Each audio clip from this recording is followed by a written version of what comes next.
يا بيبي هاي انت وصلتي؟ انا هسه في المكان اللي وصفته لي. بس شفتي نفس الوصف اللي وصفته ليه كده؟ بس لما توصل الدكان، بابه اسود. هاي الدكان ده جنب الشقه. اديني 5 دقايق واكون معاك. لما توصل ارجع لي بالتليفون. خلاص تمام، انا منتظرك. خلاص تمام.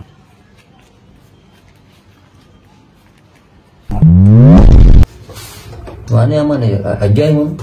والله يجي بيت يا مان، بيت يعني في الشقه هنا. جاي من هنا؟ جاي هنا. ساعة نص ساعة شنو كده يا صاحبي، اظبط اموري واستمتع، وبعدين البيت دي ذاته شنو عايشه يا مان اجواء حق الاكتئاب وشنو اجواء الهرب دي يا مان، ده نفرفش مع بعض كده شنو اطلعها من الاجواء يا حبيبي نوي يا اخي انا قاعد في الشقه دي ما يمكن تيجي خاشه هنا، انت قال ما عندك موضوع ولا شنو يا زول؟ ده شنو ده يا زول؟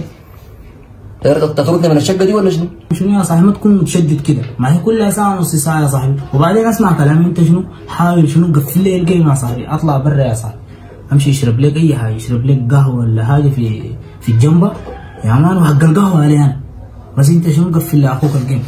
قهوة شنو يغشوني يا فردوي؟ دي جريمة كبيرة انا بشاركك فيها يا زول، وانا اقول لك حاجة والله بعد كلامك ده ثاني يا مان، والله العظيم تجي بيت هنا ثاني انا ما بكون قاعد معك في الشقة هنا، والله انا تقعد في الشقة دي ما تجي خاش بيت، انت مجنون في راسك يا باشا.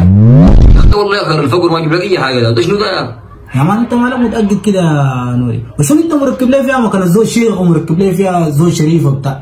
ما كل ما قلت لك نص ساعة بس البت دي بتجيني شنو اخوك يظبط اموري بمزاج، البت دي بتطلع يا نوري يا بار. انت بتعرف ربنا بجد، انت بتعمل فيه ده اكبر جريمه، دي من الكبائر يا اخي. شنو يا خلق الله يا اخي؟ معقول تقدر تعمل لنا خلط زي ده في شقه هنا قاعدين في هنا فرده حالتنا دي حاله المفروض نكون اكثر حاجه قريبين لربنا بعد الحرب اللي قاموا فينا دي يا اخي. ما تكون زول متاكد كده يا مان يا اخي، والله ما اعرف الواحد يعمل لك شنو ذات يا مان.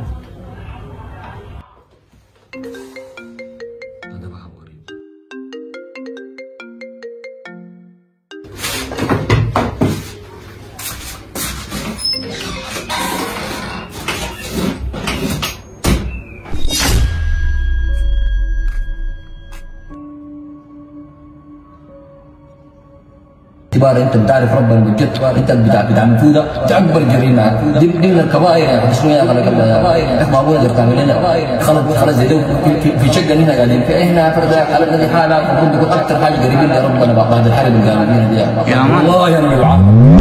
هاي انا حاليا جنب الدكان اللي وصفته لي، خلاص انزل لي تعال منتظراك. والله يا اخي اسمع كلامي، حصلت لي كوابيس كده، هاي حصلت لي كوابيس كده، والموضوع ده انا خليته يعني. هاي ارجع والله حصلت لي كوابيس كده. هاي